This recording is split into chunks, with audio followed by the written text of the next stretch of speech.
देखो भाई, last class हुई थी, जो लास्ट क्लास में हमने क्या क्या पढ़ा था, बेसिकली इंट्रोडक्शन पढ़ा था हमने कि डेटा स्ट्रक्चर क्या होता है, डेटा स्ट्रक्चर के टाइप्स पढ़े थे, कौन कौन से ऑपरेशन परफॉर्म किए जाते हैं डेटा स्ट्रक्चर पे वो पढ़े थे।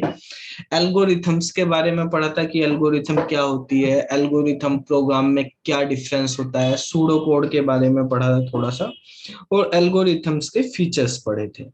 तो हम बेसिकली एल्गोरिथम्स के बारे में बात कर रहे थे। तो हम आगे आज की क्लास में पढ़ेंगे कि एल्गोरिथम्स के टाइप्स कौन कौन से होते हैं। अभी ये भी इंट्रोडक्शन वाली ही क्लास है, अभी हम डेप्थ में नहीं पढ़ेंगे एल्गोरिथम के। जैसे मैंने लास्ट क्लास में आपको टाइप बताए थे डेटा स्ट्रक्चर के, जो भी हमारे पास नॉन लीनियर में हमने डेटा स्ट्रक्चर के टाइप्स डिस्कस किए थे, वो सारे के सारे हमें डिटेल में पढ़ने हैं। ठीक है, उनका सबका एक एक चैप्टर है यहाँ पर। इसी तरह से जो हम आज एल्गोरिथम्स के टाइप्स पढ़ेंगे, वो भी पूरा का पूरा एक चैप्टर है अलग अलग उनका। ठीक है, तो आज तो हम केवल समरी टाइप में देखेंगे कौन कौन सी एल्गोरिथम, फिर उनको डिटेल में देखेंगे बाद में। ठीक है, मतलब उनके एग्जाम्पल हैं सब एल्गोरिथम्स के बारे में वहां पर। तो आपको बताया था डेटा स्ट्रक्चर को हम दो पार्ट में पढ़ेंगे, एक तो हमारे पास जो डेटा स्ट्रक्चर के टाइप्स हैं उनके बारे में, और एक एल्गोरिथम के।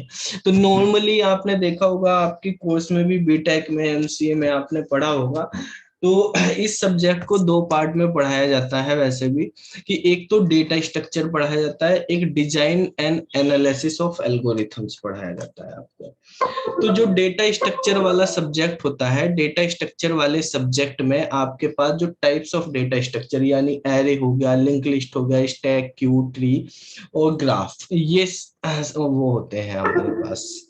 ठीक है, मतलब टॉपिक होते हैं। और जो डा वाला सब्जेक्ट होता है, design and analysis of algorithms, जो हम पढ़ते हैं, ठीक है, वहां पर जो है हमारे पास ये एल्गोरिथम्स के बारे में पढ़ाया जाता है। तो हम दोनों चीजों को देखेंगे, पहले पूरा सिलेबस का इंट्रोडक्शन हम देख लेंगे कि क्या क्या हमें एल्गोरिथम में पढ़ना है।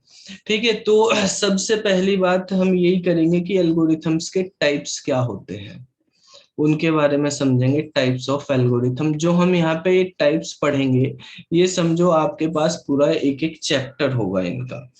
तो सबसे पहले हमें पढ़ना है रिकर्सिव एल्गोरिथम के बारे में। रिकर्सिव एल्गोरिथम होती है एक।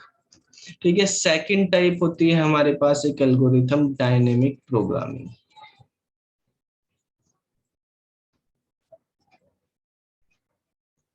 Dynamic programming algorithm. Third type है हमारे पास होता है डिवाइड एंड कंकर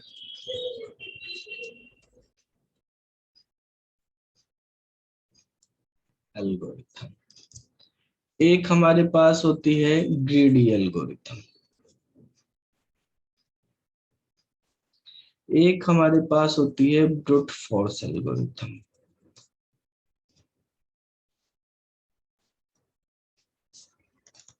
सिक्स नंबर है हमारे पास रैंडमाइज एल्गोरिथम।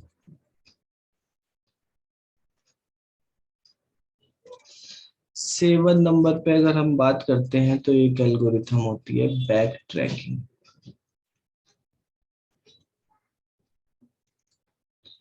और एट नंबर पे हमारे पास एल्गोरिथम है ब्रांच एंड बाउंड। ठीक है, एल्गोरिथम्स। तो ये कुछ बेसिक टाइप्स हैं हमारे पास एल्गोरिथम्स के, जो हमें पढ़ने। बेसिकली पहले हम यहाँ पे समझेंगे कि इनका मतलब क्या है, ये एल्गोरिथम की क्लासिफिकेशन किस बेस पे की गई है ये। ठीक है, फिर इनके अंदर कौन कौन सी एल्गोरिथम्स आती हैं वो हमें आगे पढ़नी है। बेसिकली कैसे इनको सॉल्व करते हैं वो अब यहाँ पे समझेंगे। ये बेसिकली प्रॉब्लम सॉल्विंग टेक्निक्स भी बोल सकते हैं आप, या प्रॉब्लम सॉल्विंग अप्रोच। एल्गोरिथम्स क्या होती है, एल्गोरिथम्स हमारे पास किसी भी प्रॉब्लम को सोल्व करने के स्टेप्स डिफाइन करती है। क्या क्या स्टेप्स होते हैं, अप्रोच बताती है। तो ये जो कैटेगरी बनाई गई है एल्गोरिथम की, ये बेसिकली हमारे पास प्रॉब्लम सॉल्विंग अप्रोच है। किसी भी प्रॉब्लम को कैसे हम सोल्व करते हैं, तो इनको हम प्रॉब्लम सॉल्विंग अप्रोच बोलते हैं। कोई भी प्रॉब्लम दी होगी, उनको सोल्व करने के तरीके हैं, तो उन तरीके के अकॉर्डिंग इनको कैटेगराइज किया गया है। ठीक है। तो हम जो है किसी भी एल्गोरिथम को कैसे डिजाइन करेंगे, तो वो भी इसी के अंदर है। ठीक है। फिर इनके अकॉर्डिंग हम आगे पढ़ेंगे कि भाई एल्गोरिथम जब भी हम पढ़ते हैं, एल्गोरिथम को डिजाइन करने के हमारे पास जब हम डिजाइन करेंगे तो क्या क्या चीज माइंड में हमें रखनी होगी, क्या क्या चीज सोचनी होगी। देखो कोई प्रॉब्लम है, प्रॉब्लम को सोल्व करने का ऐसा नहीं है कि एक ही तरीका है। ठीक है, बहुत सारे तरीके होते हैं किसी काम को करने के। ठीक है, जैसे मान लिया आपको कोई क्वेश्चन दिया जाए, सब्जेक्टिव टाइप का क्वेश्चन है, तो सब्जेक्टिव टाइप के क्वेश्चन का आंसर जो है, अगर ओपन बेस्ड क्वेश्चन है तो अलग अलग हो सकते हैं। हर स्टूडेंट अपने बेस पे लिख सकता है, अपनी लैंग्वेज में लिख सकता है। भाई ऑब्जेक्टिव टाइप का ही तो एक फिक्स आंसर होगा, सब्जेक्टिव में तो लैंग्वेज चेंज करके आप अपने व्यू के अकॉर्डिंग लिख सकते हो। ठीक है, इसी तरह से कोई प्रॉब्लम है, प्रॉब्लम को सोल्व करने के भी मल्टीपल अप्रोच हो सकते हैं, मल्टीपल तरीके हो सकते हैं। अब वो मल्टीपल तरीके में से बेस्ट कौन सा है वो हमें देखना होता है। उसके लिए भी हम फिर आगे पढ़ेंगे कि कॉम्प्लेक्सिटी एल्गोरिथम की, तो एल्गोरिथम की जो कॉम्प्लेक्सिटी होती है उसके बेस पे हम फाइंड आउट करते हैं कि कौन सी एल्गोरिथम हमारे पास बेस्ट रहेगी, ऑप्टिमल रहेगी, हमें बेस्ट सॉल्यूशन देगी। ठीक है। अब पहले हमें यही देखना कि जो एल्गोरिथम है इनका मतलब क्या है। जैसे रिकर्सिव के बारे में अगर हम बात करें, रिकर्सिव एल्गोरिथम का पहला चैप्टर भी हम पढ़ेंगे, इससे रिलेटेड न्यूमेरिकल भी एग्जाम में पूछे जाते हैं रिकर्सिव एल्गोरिथम के। तो रिकर्सिव का मतलब आप पहले से ही पढ़ते आ रहे। ठीक है, आपको ग्रेजुएशन में फर्स्ट सेमेस्टर में सी लैंग्वेज पढ़ाई गई होगी, तो कोई भी प्रोग्रामिंग लैंग्वेज हम पढ़ते हैं वहां पर प्रोग्राम बनाते वक्त भी आपको रिकर्सिव से प्रोग्राम बनवाए जाते हैं। जैसे रिकर्सिव से फैक्टोरियल का प्रोग्राम बना के दिखाओ भाई, तो करवाया जाता है। मोस्ट कॉमन एग्जाम में भी आता है कि फैक्टोरियल का प्रोग्राम लिखो आप रिकर्सिव का यूज करके, रिकर्सिव फंक्शन। तो रिकर्सिव एल्गोरिथम को समझने से पहले हमें रिकर्सिव फंक्शन के बारे में पता होना चाहिए। ठीक है, तो आपको पता ही होगा क्या होता है रिकर्सिव फंक्शन। जो हाँ, फंक्शन अपने आप को जो कॉल करता खुद को ही कॉल वो करता है। अपने आप को कॉल करता है। अब अपने आप को कॉल करता है तो कब तक कॉल करता है ये हमें देखना, क्योंकि अगर कोई फंक्शन अपने आप को कॉल करने लगे और हम उसकी लिमिट डिसाइड ना करें तो वो इनफाइनाइट हो जाएगा, वो तो हमेशा ही कॉल करता रहेगा। ठीक है, तो जैसे लूपिंग हमारे पास काम करती है उसी तरह से वो काम करने लगेगा भाई, लूप की तरह ही। जब खुद को कॉल कर रहा है तो मतलब कब तक करेगा ये भी होना चाहिए भाई। जैसे लूप होते हैं, लूप में हमारे पास क्या होता है कि इनिशियलाइजेशन करते हैं हम वेरिएबल का, इनिशियलाइजेशन के बाद हम कंडीशन देते हैं, फिर अपडेशन करते हैं। अगर आप कंडीशन नहीं दोगे या अपडेशन नहीं करोगे तो क्या होगा, वो इनफाइनाइट चला जाएगा अगर कंडीशन ट्रू होगी शुरू में। ठीक है, या तो चलेगा ही नहीं, और जो हमारे पास चल गया तो वो इनफाइनाइट। अगर आपने कंडीशन को क्लोज नहीं किया या वो मैच नहीं हुई वहां पे, उसको अपडेट नहीं किया, तो क्या होगा, हमारे पास इनफाइनाइट चल जाएगा। तो ऐसे ही रिकर्सिव होता है। रिकर्सिव फंक्शन का मतलब होता है ऐसा फंक्शन जो अपने आप को कॉल करता है। ठीक है, तो कॉल तो इनफाइनाइट टाइम तक कर सकता है वो, अगर हम उसको ऐसे ही छोड़ दें, वही खुला छोड़ दिया।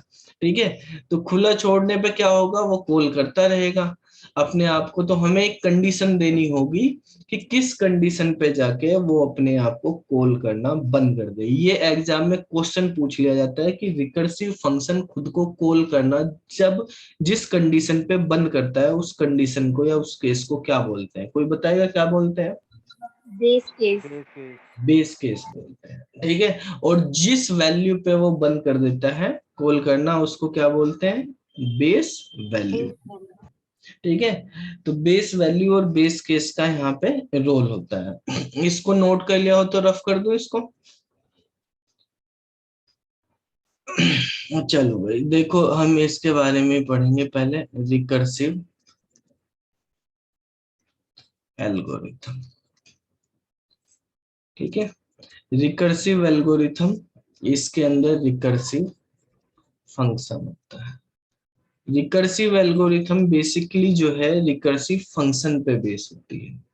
ठीक है, रिकर्सिव एल्गोरिथम में रिकर्सिव फंक्शन होना जरूरी है, उसी के बेस पे वो काम करती है। मतलब ऐसी एल्गोरिथम जिसके अंदर रिकर्सिव फंक्शन यूज हो रहा हो, वो एल्गोरिथम रिकर्सिव एल्गोरिथम कहलाती है। An algorithm which solve the problem using recursive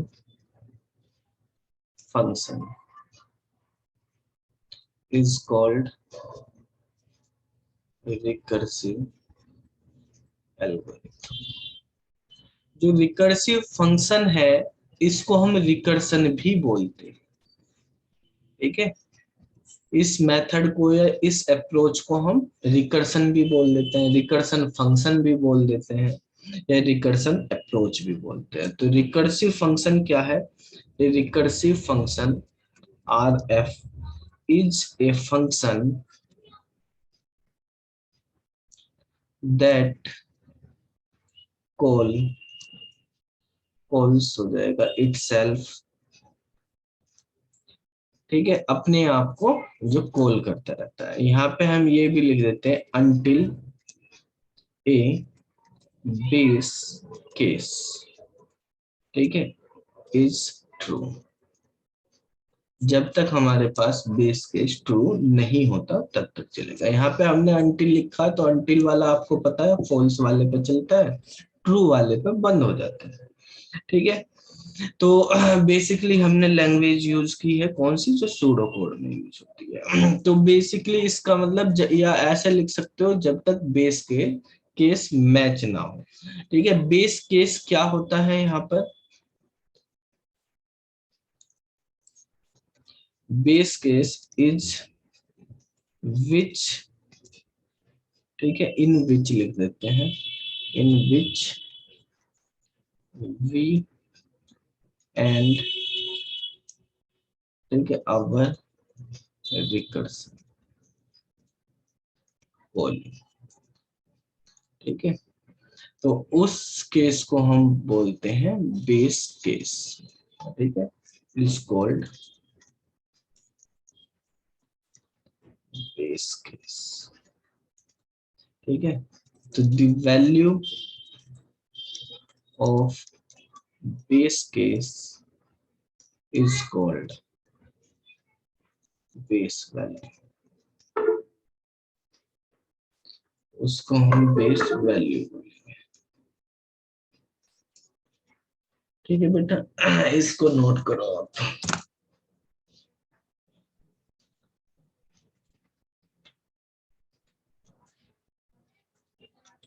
जब भी आपको रिकर्सन सोल्व करना, तो सबसे पहले हमें ये बेस वैल्यू के बारे में पता होना चाहिए क्या है, और इस बेस वैल्यू को रिकर्सन के थ्रू सोल्व नहीं किया जाता, ठीक है, क्योंकि यहाँ पे आके रिकर्सन बंद हो जाता है कॉल करना, ठीक है। ये डायरेक्टली सोल्व की जाती है, जो बेस वैल्यू होती है उस पे जो फंक्शन है वो डायरेक्टली कैलकुलेट करा जाता है, और उसके अलावा जो वैल्यू होती है हमारे पास उन पे रिकर्सन रिकर करता है, ठीक है। तो बेटा जैसे हमने बात करी है बेस केस की, कि बेस केस हमारे पास जो है अपने रिकर्सन को रोकने के लिए हमारे पास, जैसे मान लिया आप कोई प्रोग्राम लिखते हैं, मेन है, मेन के अंदर हमने कॉल कर दिया यहाँ पे printf लिखा पहले और यहाँ पे लिख दिया हेलो, ठीक है। सी लैंग्वेज का हमने कोड लिखा और यहाँ पे फिर से हमने मेन लिख दिया, तो ये printf कितनी बार कॉल होगा? Infinite number. फाइनाइट तक चलता रहेगा, ठीक है। तो ये हमारे पास इनफाइनाइट तक चलता रहेगा, कॉल होगी तो, ठीक है।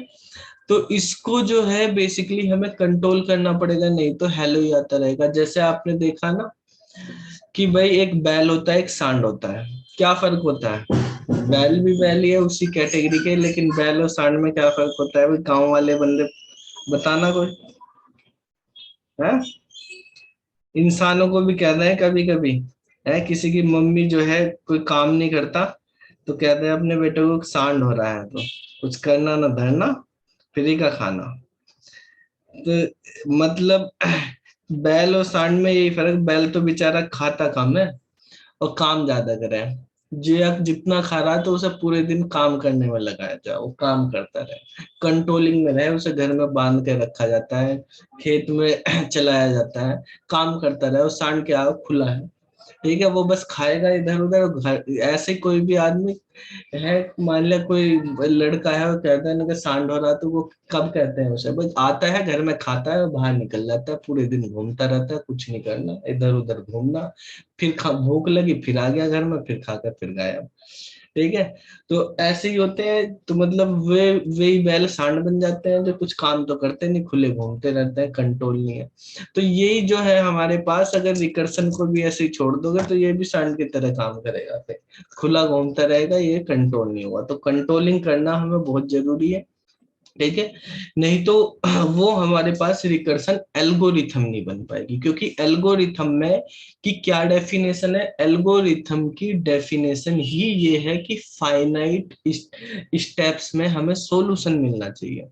एल्गोरिथम की डेफिनेशन में पढ़ा था ना भाई, प्रोग्रामिंग के अंदर इनफाइनाइट हो सकते हैं लेकिन एल्गोरिथम कभी भी इनफाइनाइट नहीं हो सकती। एल्गोरिथम के अंदर कंट्रोलिंग होनी जरूरी है। तो हमने यहाँ पे जो पिछली स्क्रीन थी उस पे हमने लिखा था कि रिकर्सिव फंक्शन जो है जब हम यूज करेंगे एल्गोरिथम के अंदर, तो वो तब तक कॉल करेगा अपने आप को जब तक बेस केस ट्रू ना हो जाए, बेस केस मैच ना हो जाए। वो पॉइंट इंपॉर्टेंट है एल्गोरिथम में। एल्गोरिथम कभी भी इनफाइनाइट नहीं हो सकती। तो हम इस प्रोग्राम को प्रोग्राम में तो लिख सकते हैं लेकिन एल्गोरिथम में ऐसे नहीं लिख सकते हैं। एल्गोरिथम में बेस केस डिफाइन करना मैंडेटरी है, ठीक है, नहीं तो वो गलत है हमारे पास। तो बेस केस को अब सोल्व कैसे करेंगे, मतलब जब भी एल्गोरिथम, रिकर्सिव एल्गोरिथम की बात करेंगे, सबसे पहला ही हमारा काम होगा बेस केस को डिफाइन करना, ठीक है। तो पहला काम यहाँ पे होगा कि आप डिफाइन करो बेस केस। दूसरा हमारे पास है बेस केस को डायरेक्टली सोल्व कर लो, ठीक है, उसका सॉल्यूशन हमें पता होना चाहिए। Solve the base case directly. जब वो डायरेक्टली सोल्व हो जाएगा और बाकी जो केस होंगे उनको हम जो है नॉर्मली रिकर के थ्रू, सब प्रॉब्लम के थ्रू सोल्व कर सकते हैं, ठीक है। तो थर्ड स्टेप है जो बाकी केस हैं, यानी रिकर सिव लगाएंगे उसमें, recursively solve the sub problem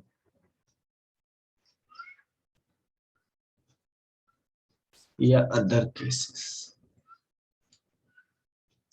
ठीक है, उनको हम रिकर्सिवली सोल्व करेंगे, ठीक है। एग्जाम्पल अगर हम देखते हैं, देखो यहाँ पर हम अभी हमने एल्गोरिथम के बारे में नहीं लिखेंगे, एल्गोरिथम को अगर हम सूडो कोड के उसमें समझेंगे कैसे लिखेंगे इजीली, क्योंकि आपको पेपर में जाके एल्गोरिथम नहीं लिखनी है, ठीक है। वहां पे आपको कॉन्सेप्ट लॉजिक समझने हैं, और हम यहाँ पर जो यूज करेंगे सूडो कोड के थ्रू समझते हैं। आपको बताया था एल्गोरिथम और सूडो कोड में क्या होता है। सूडो कोड में सिंपल ही आप इंग्लिश लिख देते हैं, मतलब जो अपनी भाषा में जो भी प्रॉब्लम है, ठीक है। एल्गोरिथम्स में हमें स्टेप, पहले इनपुट डिफाइन करना होगा, लास्ट में आउटपुट डिफाइन करना होगा, स्टेप्स को हम लिखते हैं थोड़ा सा। तो आप नॉर्मल लिखो तो देखो, सबसे कॉमन एग्जाम्पल है हमारे पास रिकर्सन का, वो है हमारा फैक्टोरियल, ठीक है। तो हमें फैक्टोरियल फाइंड करना है किसी नंबर का रिकर्सन के थ्रू, तो कैसे करेंगे फैक्टोरियल यूजिंग रिकर्सन।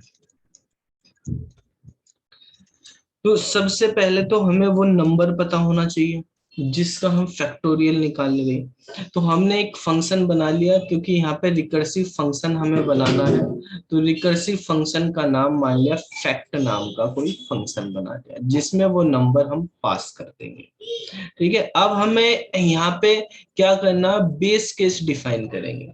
तो रिकर्सन का बेस केस आप 0 कर सकते हो भाई, 0 को से नीचे तो किसी का फैक्टोरियल होता नहीं नेगेटिव में, 0 का फैक्टोरियल डायरेक्टली होता है 1, जीरो का निकालना नहीं होता, ठीक है, वो 1 लिख दिया जाता है।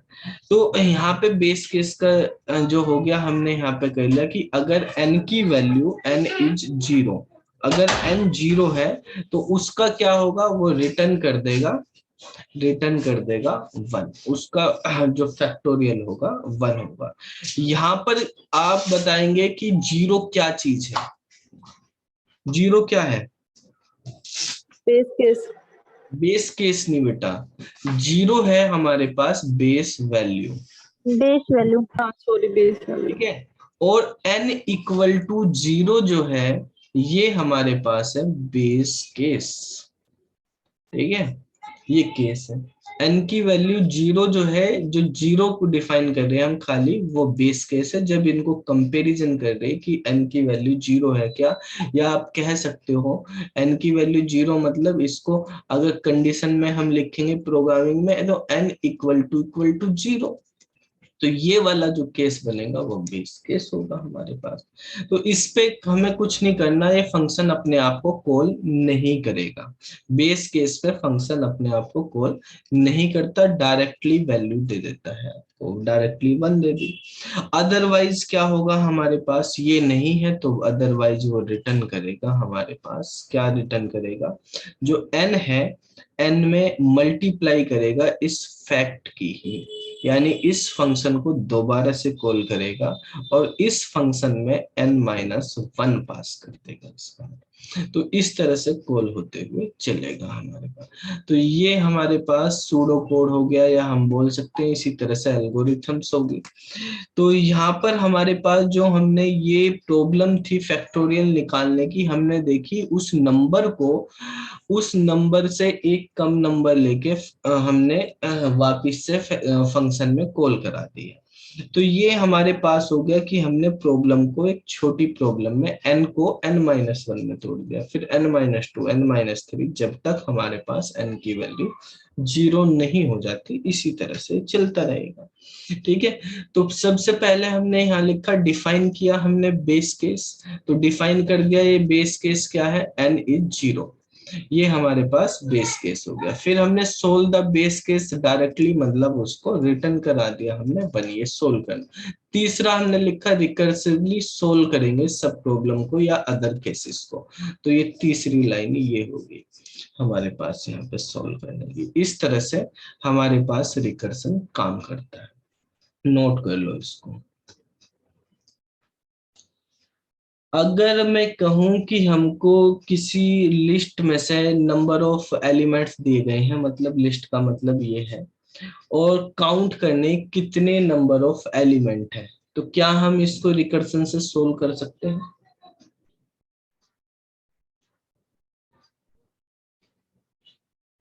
अगर हमें काउंट करने कि कितने नंबर ऑफ एलिमेंट हैं,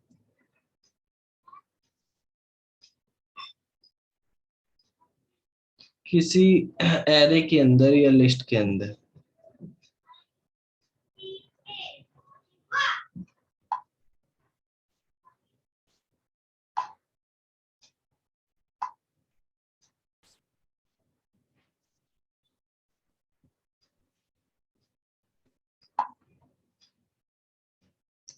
अरे भाई ये बता दो, अगर मान लिया कोई एरे दिया हुआ है, एरे में हमें सर्चिंग करनी कि वो एलिमेंट एग्जिस्ट करता है या नहीं, ये तो आपने सबने किया है,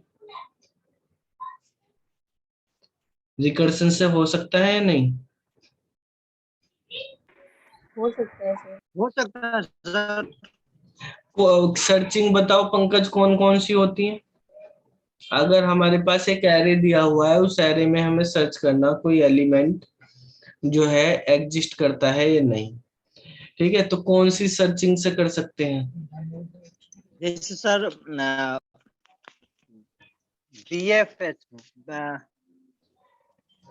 बीएफएस बीएफएस क्या सर्चिंग होती है? वो हमारे पास एरे में सर्चिंग करते हैं बीएफएस से, वो ग्राफ में यूज होती है, ट्री में, ग्राफ में, वहां पे करते हैं। लीनियर सर्च और बाइनरी सर्च पढ़े ना आपने, लीनियर और बाइनरी जी। ठीक है।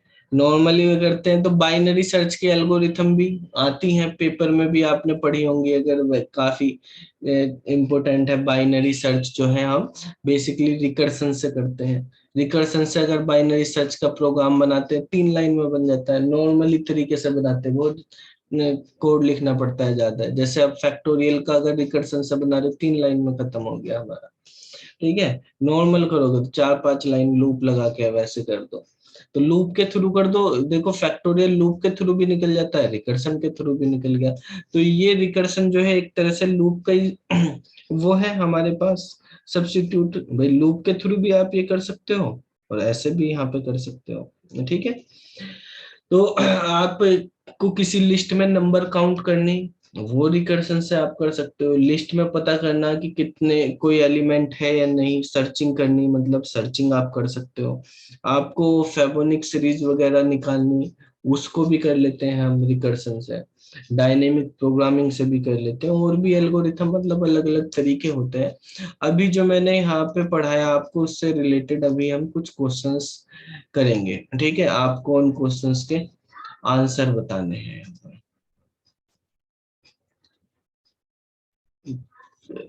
सर एक बार थोड़ा सा हिंट दे दो, कैसे करेंगे लिस्ट में सर्च रिकर्सन से?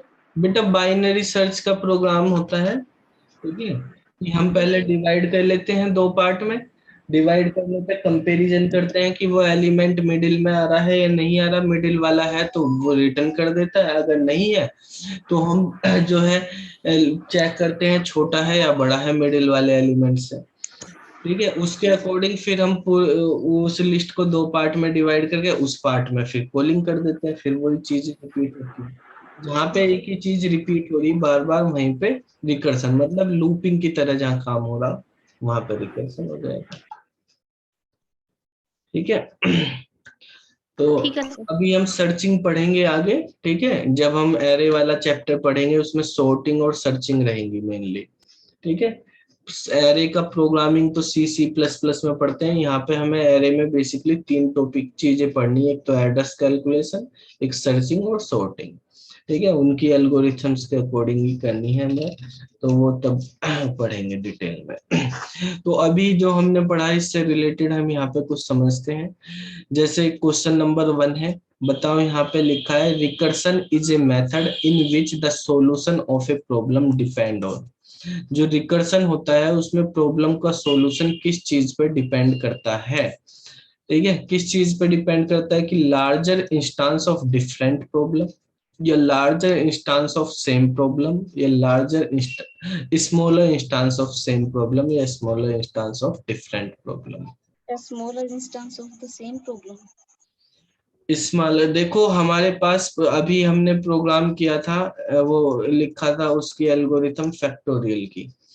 ये हमारे पास इंस्टांस है, मतलब ठीक है, जैसे n है, n मतलब वैल्यू। इंस्टांस का मतलब क्या होता है, जैसे आप डेटाबेस में पढ़ते हैं, इंस्टांस मतलब डेटाबेस करंटली क्या वैल्यू है, क्या टेबल है, टेबल के अंदर क्या डेटा है। तो करंटली n की वैल्यू अगर हमारे पास 5 है तो हम यहाँ पे लिख रहे हैं कि फैक्ट 5। ठीक है, फिर हमने यहाँ पे लिखा कि n जो है हमारे पास n इज 0 है क्या, तो 0 तो नहीं है, यहाँ पे रिटर्न करवा रहे हैं हम 1, यहाँ पर नहीं है, तो हमने एल्स वाले केस में दोबारा से यहाँ पे अदरवाइज में रिटर्न करा दिया कि जो n है यानी 5 है उसमें मल्टीप्लाई करवा के n-1 यानी 4 करवा दिया। तो अगला जो इंस्टांस है, प्रॉब्लम क्या है हमारे पास, वही है फैक्ट वाली ही। ठीक है, अब ये किसको कॉल कर रहा है, अब ये कॉल कर रहा है फैक्ट 4 को। तो प्रॉब्लम हमारे पास वही है फैक्ट की, जो यहाँ पर थी प्रॉब्लम, यहाँ पर इंस्टांस की वैल्यू 5 थी, यहाँ पे इंस्टांस हो गया 4, यानी इंस्टांस कम हो गया हमारे पास, इस तरह से स्मॉलर। ये तो एक नॉर्मल फैक्टोरियल की है। ठीक है, वैसे हमारे पास इंस्टांस का मतलब है कि हमारे पास वैल्यू जो है बेस केस की तरफ बढ़ती हुई जाएगी। ठीक है, चाहे वो हमारे पास बढ़े या कम करे, मतलब हमारे पास अभी हमें 5 बार करना था, फिर 4 बार, फिर 3 बार, फिर 2 बार, फिर ये जो भी हम फैक्टो ये रिकर्सन करते हैं, रिकर्सन मेमोरी ज्यादा लेता है। दिक्कत ये होती है रिकर्सन में, क्योंकि जो भी हमारे पास ये वाला रिजल्ट हुआ, इस वाले को वो एक स्टैक में स्टोर कर देता है, यानी 5 इंटू फैक्ट 4 को, ठीक है, फैक्ट 4 को कर दिया। फिर यहाँ पे आएगा 4 इंटू फैक्ट 3। तो इस तरह से रिकर्सन जो है बेसिकली स्टैक में जो भी ये रिटर्न होके आ रहा उसको स्टोर करता चलता है। यहाँ पे फैक्ट 2 हो गया। फिर इसी तरह से हमारे पास हो जाएगा 2 इंटू फैक्ट 1, ठीक है, और फिर होगा हमारे पास लास्ट में 1 इंटू फैक्ट 0। तो फैक्ट 0 जब यहाँ हो गया तो फैक्ट 0 की वैल्यू वो रिटर्न करेगा 1। तो यहाँ पे 1 इंटू 1 1 हो जाएगा। फिर यहाँ पे 2 इंटू फैक्ट 1 लिखा हुआ, तो फैक्ट 1 की वैल्यू फिर कैलकुलेट करी जाएगी उसी तरह से कि ये 0 की आई, तो फिर इसकी वैल्यू इस पे भी चलेगा, फिर इस पे भी चलेगा, फिर यहाँ पे वापस रिवर्ट होके ऊपर से नीचे की तरफ फिर आएगा। तो उससे हमारे पास जो है काफी टाइम कंज्यूमिंग मेमोरी वगैरह भी लेता है। ये हमारे पास इसमें होती है कि मेमोरी हमारे पास इसमें ज्यादा लगती है। आप अगर इसको रिकर्सन के फंक्शन को सोल्व करने लगे, अभी हम आगे रिकर्सन का चैप्टर पढ़ेंगे, वहां पे प्रोग्रामिंग में भी रिकर्सन के पूछ लिए जाते हैं क्वेश्चन कि हमने ये वैल्यू दे दी तो हमारे पास क्या वैल्यू आएगी। तो यहाँ पे ये नहीं कि आप बच्चे कर देते हैं कि गलतियां कि यहीं पे इसकी वैल्यू पुट करते हुए चल देते हैं, आप डायरेक्टली वैल्यू पुट नहीं कर सकते, एक एक की सोल्व करके लेके आनी पड़ती है, फिर इसको सोल्व करना पड़ता है, फिर इसको, ये सब प्रॉब्लम बनती जाती है, ठीक है। तो जो हमारे पास सेम प्रॉब्लम है उसके स्मॉलर इंस्टांस होते हैं, वो सब प्रॉब्लम कहलाते हैं, उनके बेस पे हम सोल्व करते हैं। तो सी वाला आंसर यहाँ पे हो जाएगा, ठीक है। यहाँ पे हमारे पास ये क्वेश्चन भी बनेगा कि भाई रिकर्सन में जब हम प्रॉब्लम सोल्व करते हैं तो सब प्रॉब्लम जो हमारे पास ये रिटर्न हो रही है वैल्यू, वो कहाँ पे स्टोर होती है, स्टैक में स्टोर होती है। किस ऑर्डर में जो है वो कैलकुलेट होती है, रिवर्स ऑर्डर में, क्योंकि स्टैक में रिवर्स ऑर्डर होता है, रिवर्स ऑर्डर में वो कैलकुलेट होती है। फिर इसके बाद नेक्स्ट क्वेश्चन है हमारे पास कि in recursion the condition for which the function will stop calling itself. तो उस कंडीशन को हम क्या बोलेंगे, बेस्ट केस केस बोलेंगे, बेस्ट बोलेंगे, बेस केस बोलेंगे, ठीक है। Question number 3, which of the following problem can't be solved using recursion. Recursion के द्वारा कौन सी प्रॉब्लम सोल्व नहीं हो सकती। फैक्टोरियल हमने पढ़ा, सोल्व कर सकते हैं। nth फैबोनिक नंबर हमने अभी बताया था आपको कि फैबोनिक का क्वेश्चन है, अगर फैबोनिक सीरीज अगर हमें निकालनी होती है, ठीक है, तो वहां पर हमें ये भी पता करना कि कौन सा नंबर है। जैसे लिस्ट में बताया था कि लिस्ट है, फैबोनिक सीरीज दे रखी है, हमें पता करना nth नंबर कौन सा उस लिस्ट में, ठीक है, तो वो आप निकाल सकते हैं। तो ये इससे सोल्व हो जाता है। स्ट्रिंग की लेंथ निकालनी, वो भी हम फाइंड कर सकते हैं। जैसे count the number of element करा था हमने लिस्ट में, तो count the number of character in the string, same बात हो गई, ठीक है भाई। ये क्वेश्चन आपको कह दिया लेंथ ऑफ द स्ट्रिंग, या आपको कह दिया count the number of characters, number of characters in a string, या आपसे कह दिया कि count the number of elements in the array. Sir ऐसे कह सकते हैं कि जैसे जहाँ पे हम फॉर लूप लगाते हैं वहां पे मोस्टली केसेस में हम रिकर्जन यूज कर सकते हैं। देखो प्रॉब्लम को भी बताया, प्रॉब्लम को सोल्व करने के अलग अलग तरीके होते हैं। फॉर लूप वाली जो प्रॉब्लम है, मतलब लूपिंग जो है, लूपिंग का अल्टरनेट है हमारे पास रिकर्सन। लेकिन हमें कहाँ पे लगाना है, एक तो बेस केस डिफाइन हो, वहां पे हमें पहले से ही बेस केस की वैल्यू पता हो, तभी लगा सकते हैं। अगर हमें वैल्यू नहीं पता बेस केस की तो नहीं लगाएंगे। इनफाइनाइट वाले लूप चल रहे हैं उनमें नहीं लगा सकते, नॉर्मल वगैरह में वैसे आप सब में कर सकते हो। ठीक है, क्योंकि जैसे लूप में कंडीशन देते हैं, जहां पे हम रोकते हैं वो बेस केस बन जाता है उसका, तो उस तरह के उसमें रख सकते हैं। लेकिन तब भी हम जो है आप देखते होंगे कि प्रोग्रामिंग हमने की है बहुत सारी, आपने करी, फंक्शन भी पढ़े, तो रिकर्सन के फंक्शन इतने सारे नहीं पढ़े करे जाते, प्रोग्राम रिकर्सन से इतनी सारी नहीं करी जाती। ज्यादातर रिकर्सन से जो प्रोग्राम बनवाए जाते हैं, फैक्टोरियल के बनवा लिए आपसे, बाइनरी सर्च का बनवा लिया, मोस्ट कॉमन ये है। आपको किताबों में भी यही सब चीजें मिलेंगी। बाकी प्रॉब्लम जो है रिकर्सन से इतनी नहीं यूज करी जाती, कारण यही है कि मेमोरी का, ठीक है। तो इसकी कॉम्प्लेक्सिटी और मेमोरी की वजह से, मेमोरी कॉम्प्लेक्सिटी यानी स्पेस कॉम्प्लेक्सिटी जो है वो ज्यादा हो जाती है, टाइमिंग नहीं तो आप जो है प्रॉब्लम सोल्व कर सकते हैं वे सब लूप वाले, जिनमें इनफाइनाइट नहीं चलेगा, कंडीशन डिफाइन है। तो नंबर ऑफ कैरेक्टर आपको फाइंड करने, नंबर ऑफ एलिमेंट आपको फाइंड करने, तो वो आप कर सकते हैं।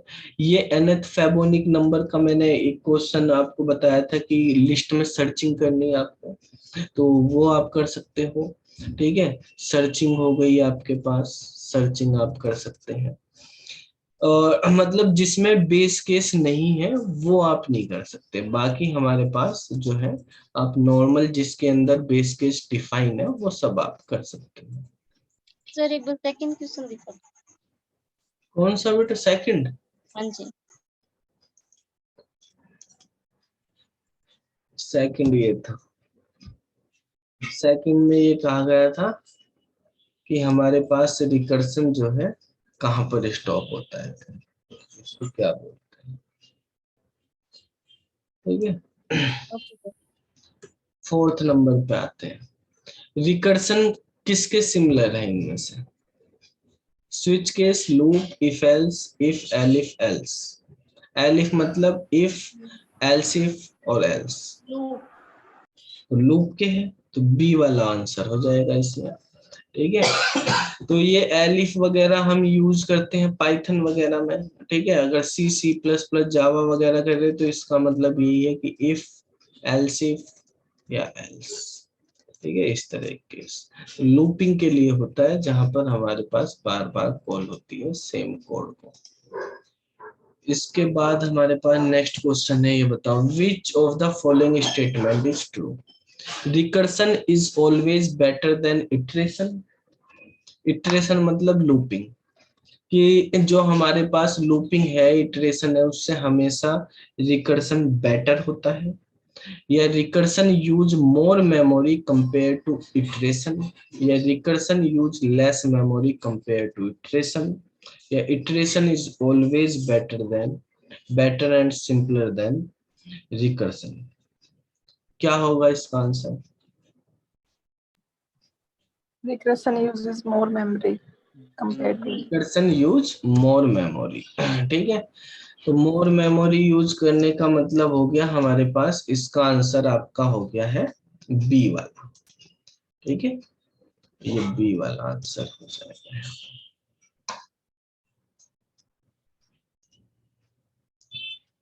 सर पूछा था एक जगह सर ना ये ए और क्वेश्चन, बी, आंसर ही नहीं पता था मुझे इसका। क्या सर बता? ए और बी एक दूसरे के अपोजिट से हैं, तो इनमें कौन सा? ए और डी। ए और डी, हाँ तो एक दूसरे के अपोजिट क्या है? Recursion is always better than iteration, और डी वाले में बेटा क्या कहा? Iteration is always better than recursion और सिंपलर, तो इनमें ठीक है। बेटर कौन सा होगा दोनों में, इटरेशन और रिकर्शन में? बेटर कोई भी नहीं है, ठीक है, सब अपने अपने अकॉर्डिंग है। यहाँ पे सिंपलर की भी बात करी गई है, तो वो डिपेंड करता है प्रॉब्लम पे, प्रॉब्लम कैसी है, ठीक है। बेटर जो है खाली हम मेमोरी के कंपैरिजन पे ही नहीं देखते, जब हमें देखना होता है टाइम भी देखना होता है, ठीक है। तो कितने इटरेशन हमें करने, किस तरह से करने, उस पर डिपेंड करता है। तो टाइम कॉम्प्लेक्सिटी ज्यादा प्रीफर करती है जो है हमारे पास स्पेस कॉम्प्लेक्सिटी से। तो वो प्रॉब्लम पे डिपेंड करता है किस तरह की प्रॉब्लम है, तो प्रॉब्लम के अकॉर्डिंग हम प्रीफर करते हैं कौन सी चीज होती है। अब सिंपलर की भी वही बात होगी कि भाई जैसे फैक्टोरियल का हो गया, बाइनरी सर्च का हो गया, तो उसके प्रोग्राम जो है सिंपली लिखे जाते हैं, इटरेशन से बहुत जल्दी वो मतलब रिकर्सन से इजीली सॉल्व हो जाते हैं कंपैरिजन टू इटरेशन। ठीक है। लेकिन आप कहने लगो कि हमें निकालना है कि आर्मस्ट्रॉन्ग नंबर निकालना है, इस तरह क्वेश्चन कर रहे, तो वो इटरेशन से इजी हो जाते हैं। हाँ बेटा, एक तो आप क्या बोल रहे थे? नहीं सर, कुछ मैं तो ये कह रही थी, एक जगह ना इंटरव्यू में पूछा था ये क्वेश्चन कि इटरेशन की जगह हम यूज कर सकते हैं क्या, पर मुझे आंसर नहीं पता था क्यों नहीं कर सकते, अच्छा, अभी पता चला।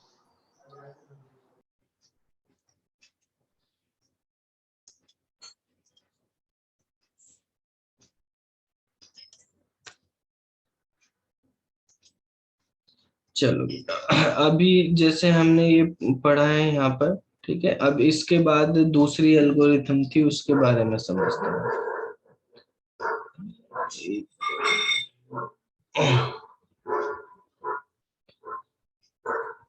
दूसरी एल्गोरिथम जैसे हमने पढ़ी थी डायनेमिक प्रोग्रामिंग एल्गोरिथम, ठीक है। डायनेमिक प्रोग्रामिंग, डिवाइड कंकर, ग्रेडी एल्गोरिथम से थी। तो पहले हम बात करते हैं डायनेमिक। ये तीन एल्गोरिथम है, ये तीनों एक जैसी हैं, थोड़ा थोड़ा डिफरेंस होता है, इसलिए ध्यान से समझना, ठीक है। कब हम कौन सी एल्गोरिथम का यूज करने वाले हैं, कौन कौन सी, मतलब एक डीपी मतलब डायनेमिक प्रोग्रामिंग। इनमें आपसे डिफरेंस, इनके एग्जाम्पल काफी इंपॉर्टेंट है, पूछे जाते हैं। इनके अंदर बहुत सारी एल्गोरिथम्स हम पढ़ेंगे एग्जाम्पल्स में। डायनेमिक प्रोग्रामिंग, और हमारे पास डिवाइड एंड कंकर,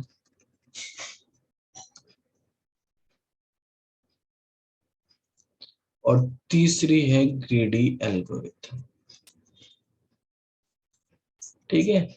तीनों एल्गोरिथम में काफी सिमिलरिटी है।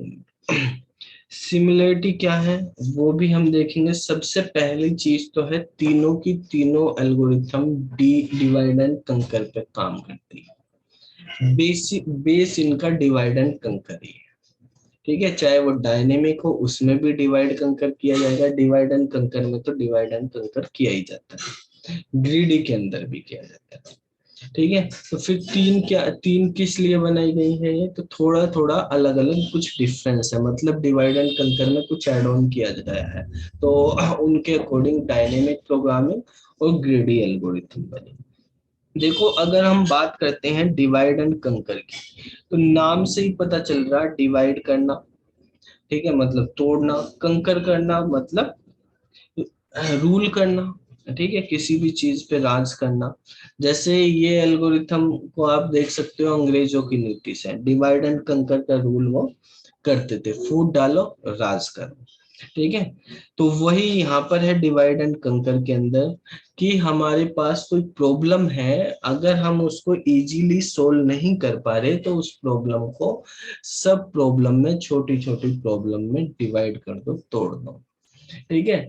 और जब हम उसको डिवाइड कर देंगे, फिर उस पे इंडिपेंडेंटली अलग अलग उनकी शक्ति कमजोर हो जाएगी, तो फिर इंडिपेंडेंटली हम उसको सोल्व कर सकते हैं। जैसे नैतिक शिक्षा में बच्चों को कहानी सुनाई जाती है, एक किसान के 5 बच्चे लड़के थे और वो आपस में लड़ते रहते थे, ठीक है। उसने उनको समझाने की बहुत कोशिश करी, लेकिन वे नहीं मानते थे, आपस में लड़ते रहते थे। तो एक बार उन्होंने क्या कहा कि सब एक एक लकड़ी का डंडा लेके आओ, ठीक है। और उन वे 5 डंडे लेके आ गए, फिर पांचों को एक साथ बांध दिया और एक एक को पकड़ाया कि इसको तोड़ के दिखाओ, किसी पे भी नहीं टूटा, ठीक है। 5 की पावर आ गई वहां पे, फिर उसको खोल के अलग अलग को दे दिया, सबने तोड़ दिया। तो उन्होंने बताया, देखो भाई, अगर इकट्ठा होकर रहोगे तुम एक साथ, तो फिर तुम्हें कोई नहीं हरा पाएगा, और अगर अलग अलग रहोगे तो क्या होगा, कोई भी आके तुम्हें तोड़ के चला जाएगा यहाँ पे, ठीक है। तो अब इसी के अकॉर्डिंग ये हमारे पास डिवाइड एंड कंकर है, कि अगर हम किसी प्रॉब्लम को सोल्व नहीं कर पा रहे, कॉम्प्लेक्स प्रॉब्लम को, तो उसको पहले छोटे छोटे पार्ट में करो, जैसे आप अपने सिलेबस को करते हो, सब्जेक्ट में, सब्जेक्ट को यूनिट में, यूनिट को टॉपिक में डिवाइड करके उसको पढ़ते हो। तो यहीं पे है कि डिवाइड का मतलब है तोड़ना, और कंकर का मतलब है उसको सोल्व करना, ठीक है। इसमें 3 स्टेप पे काम होता है, पहले डिवाइड, फिर कंकर, फिर कंबाइन, ठीक है। जो रिजल्ट आता है उसको वापस हम कंबाइन करते हैं। डिवाइड मतलब डिवाइड करना प्रॉब्लम को नंबर ऑफ सब प्रॉब्लम में। कंकर का मतलब जो सब प्रॉब्लम बनी उन सब प्रॉब्लम को सोल्व करना, और इसमें भी रिकर्सिवली ही सोल्व होती है सब प्रॉब्लम, ठीक है। और फिर कंबाइन होता है, उसमें कंबाइन करना solution of the sub problem, ठीक है, to get the solution of the main problem. तो वो हमारे पास डिवाइड एंड कंकर का मेन अप्रोच होता है। तो हम पहले इसकी बात ही करते हैं यहाँ पर। इसी में ही हमारे पास कुछ ऐड ऑन करके डीपी बनी, फिर जो है ग्रेडी बनी, कुछ और ऐड ऑन करके, ठीक है। तो मेनली यहाँ पे दो चीजें दी हुई हैं कि डिवाइड करना। पहले पार्ट में हम डिवाइड करेंगे, ठीक है, और फिर जो है हम सोल्व करेंगे रिकर्सिवली, ठीक है, और लास्ट में हम कंबाइन कर देते हैं। वैसे तो ये जो है 3 स्टेप में काम करता है, डिवाइड एंड कंबाइन।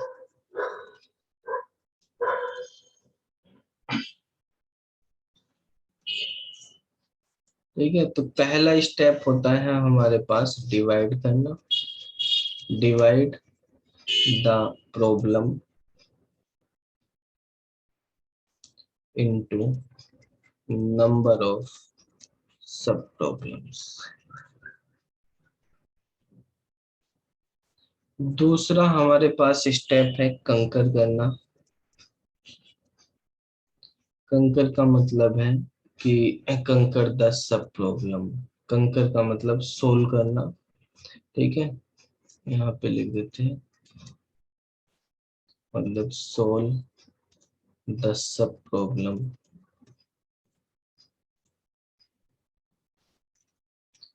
ठीक है, बाय ये recursively.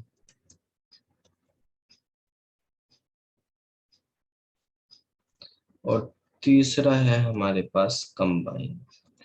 Combine the solution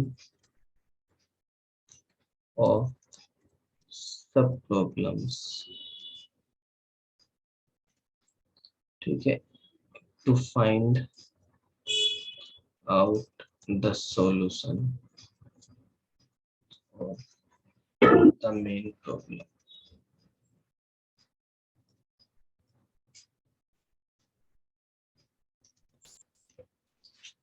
note करो इसको।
लिख लिया भी बच्चा, चलो आगे समझते हैं। अब देखो, जैसे हमने यहाँ पर ये पॉइंट लिखे, इन पॉइंट के अकॉर्डिंग आप बताना, मैं यहाँ पे लिख रहा हूँ आगे। आपने नोट तो कर ही लिए सब कि डिवाइड एंड कंकर जो है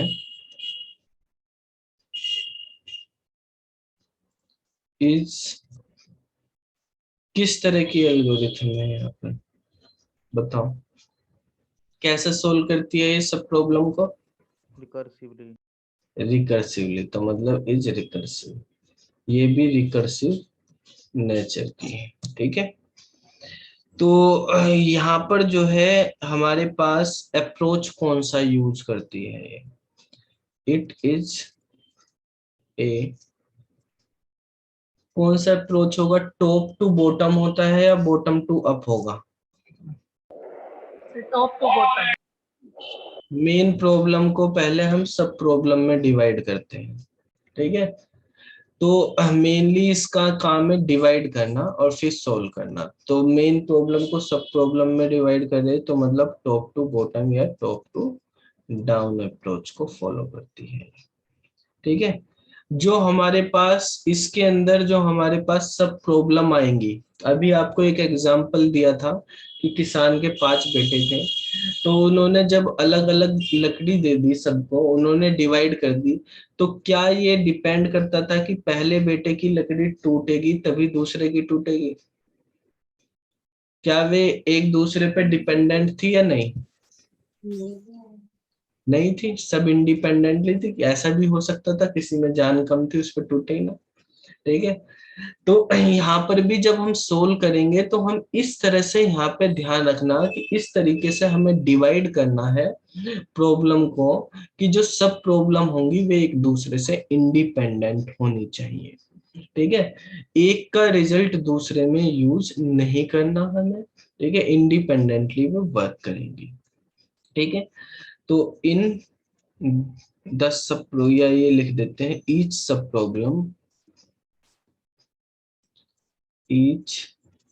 sub problems are independent to each other। ठीक है, इन डिवाइड एंड कंकर। ठीक है भाई, वो होती है हमारे पास इसके अंदर, क्योंकि सारी सब प्रॉब्लम इंडिपेंडेंट होती हैं। एक अगर मान लिया हमारे पास एक बंदे का ने कोई प्रॉब्लम सोल्व करी, उसका जो रिजल्ट आया, ठीक है, उसका रिजल्ट हम दूसरी में यहाँ पे यूज नहीं कर रहे, लेकिन दूसरे के पास भी उसी तरह की कुछ प्रॉब्लम है कि अगर वो पहले वाले की के रिजल्ट का यूज कर लेता तो वो इजीली कर लेता, उसके लिए वो हेल्प हो जाती। ठीक है, लेकिन यहाँ पे तो करने नहीं। जैसे हम फेबोनिक सीरीज करते हैं, तो फेबोनिक सीरीज में क्या होता है कि हमारे पास अगर सब प्रॉब्लम बनती है कि हमने जो करंट है और प्रीवियस वाली वैल्यू को ऐड करके नेक्स्ट वाली वैल्यू निकालते हैं, तो अगर पहले वाले बंदे ने फॉर्मूला बना लिया कि इस फॉर्मूले से करें, तो दूसरे वाला भी उसी को यूज कर ले, तीसरे वाला भी उसी को यूज कर ले, उसको ना बनाने पड़े अलग अलग। ठीक है, लेकिन इसमें ऐसा नहीं, यहाँ पर सबको इंडिपेंडेंटली करने, किसी को दूसरे का यूज नहीं करना। तो इसका मतलब क्या है कि एक काम को हम मल्टीपल टाइम्स भी कर सकते हैं, ऐसा हो सकता है यहाँ पर, क्योंकि क्या पता पहला भी वही काम कर रहा हो, दूसरा भी कर रहा हो, तीसरा भी वही कर रहा हो। अगर मान लिया मैंने यहाँ पे एक प्रोग्राम ऐसा लिखा कि भाई 1/(1) +2/((2) +3/((3) +4/((4) इस तरह का कोई प्रोग्राम है। अब हमने इस वाले बंदे ने फैक्टोरियल निकालना, तो इसने एक फंक्शन बनाया कि भाई फैक्टोरियल का फंक्शन बना दिया, उसमें जो है n को अपनी वैल्यू को पास कर दिया और फैक्टोरियल निकाल कर रख दिया, इसने अपनी इस टर्म को सोल्व कर लिया। अब दूसरे बंदे को भी फैक्टोरियल की जरूरत पड़ गई, तो दूसरे ने भी अपना फैक्टोरियल का फंक्शन बनाया, वो भी सोल्व कर रहा। तो ऐसा ना हो कि इसका ही ये यूज कर ले, यहाँ पर भाई इसने बनाया ये यूज कर ले तो फास्ट काम हो जाता है, लेकिन सबको अलग अलग करना, क्योंकि इंडिपेंडेंटली काम होता है यहाँ, इसलिए जो सब प्रॉब्लम का सॉल्यूशन है उसमें ज्यादा टाइम लग जाता है। ठीक है, तो यहाँ पर जो है हमारे पास टाइम बढ़ जाता है, ज्यादा काम लग जाता है, ज्यादा स्पेस लग जाता है इसके अंदर भी, डिवाइड एंड कंकर में भी। जैसे हमारे पास आपने देखा हुआ क्विक सॉर्ट होते हैं, क्विक सॉर्ट तो हमारे पास इसी तरह से होते हैं, उसमें भी 2 डिवाइड करते हैं वहां पे। तो क्विक सॉर्ट हो गया, मर्ज सॉर्ट हो गया, ये इसके एग्जांपल है। या अगर आप बाइनरी सर्च भी करते हो डिवाइड एंड कंकर से, तो इसी तरह से होता है हमारे पास। ठीक है, उसमें भी रिकर्सिव यूज होता है, आपको पता भी रिकर्सन में जो है वैसे भी टाइम लगता है, ये भी रिकर्सिवली काम करता है, इंडिपेंडेंटली और कर रहा। तो यहाँ पर जो है हमारे पास it takes more time to solve the sub problem. ठीक है, सब प्रॉब्लम को सोल्व करने में इसमें ज्यादा टाइम लगता है। ठीक है, तो इसकी ये हमारे पास एक मेजर ड्रॉबैक है डिवाइड एंड कंकर की। इस ड्रॉबैक को दूर करने के लिए ही डीपी बनाई गई है। ठीक है, डीपी में और इसमें यही डिफरेंस है मेनली कि वहां पर जो सब प्रॉब्लम होंगी वे डिपेंडेंट बनाई जाएंगी। ऐसे प्रॉब्लम को डीपी में रखा जाएगा जिसमें जो सब प्रॉब्लम आएंगी वे एक दूसरे पर डिपेंडेंट हो, और जिसमें डिपेंडेंट नहीं होती, इंडिपेंडेंटली काम करती हैं सब प्रॉब्लम, वो जो है हमारे पास डिवाइड एंड कंकर से सोल्व करनी पड़ती। जैसे अगर आप क्विक सॉर्ट करते हैं तो क्विक सॉर्ट आपको जो है बेसिकली ज्यादा बेटर काम वो करेगा डिवाइड एंड कंकर में। ठीक है, ये एग्जाम्पल है उसके, उसमें इंडिपेंडेंटली ही सोल्व करना पड़ता है। आपके पास मर्ज सॉर्ट होता है, मर्ज सॉर्ट भी एग्जाम्पल है हमारे पास डिवाइड एंड कंकर का। आप अगर बाइनरी सर्च करते हैं तो बाइनरी सर्च में भी ऐसी दो पार्ट में डिवाइड करते हैं, पहला पार्ट इंडिपेंडेंटली होता है दूसरे पार्ट से। ठीक है, तो बाइनरी सर्च भी हमारे पास रिकर्सिवली काम करता है वो भी, और उसको हम डिवाइड एंड कंकर का अप्रोच भी यूज करते हैं उसमें। ठीक है, तो ये हमारे पास जो है कुछ एग्जाम्पल है जो काम करते हैं हमारे पास डिवाइड एंड कंकर पे, इसको आप नोट करो। सर अगर ये इंडिपेंडेंट होंगी सब प्रॉब्लम्स तो टाइम ज्यादा क्यों लगेगा सॉल्व करने में सर? टाइम बेटा इसलिए ज्यादा लग रहा है यहाँ पे कि अगर मान लिया इंडिपेंडेंट है, एक दूसरे से आप बात नहीं कर रहे हो, ठीक है, अब इसने किसी सब प्रॉब्लम में कोई चीज यूज हो रही, कोई फंक्शन यूज हो रहा है, इसने उसका सॉल्यूशन निकाल लिया, तो एक ने निकाल लिया तो वही अगर दूसरों के साथ भी शेयर कर देगा तो दूसरों को नहीं निकालना पड़ेगा अगर उन्हें भी उस चीज की जरूरत है। ठीक है, अब यहाँ पर क्या है, इसने कोई काम किया वो दूसरों को नहीं बताया, तो दूसरे भी वही काम अगर उनको भी जरूरत पड़ा तो उनको भी करना पड़ेगा। ठीक है सर। सर इसमें भी हो सकते हैं कि इंडिपेंडेंट है वो पर्सन करेंगे सर, वो डिपेंडेंट होंगे तो जब तक एक टास्क नहीं हो पाएगा तो दूसरा भी नहीं हो पाएगा। आपकी वॉइस बेटा बहुत ब्रेक हो रही, क्लियर नहीं आ रही है। अंजलि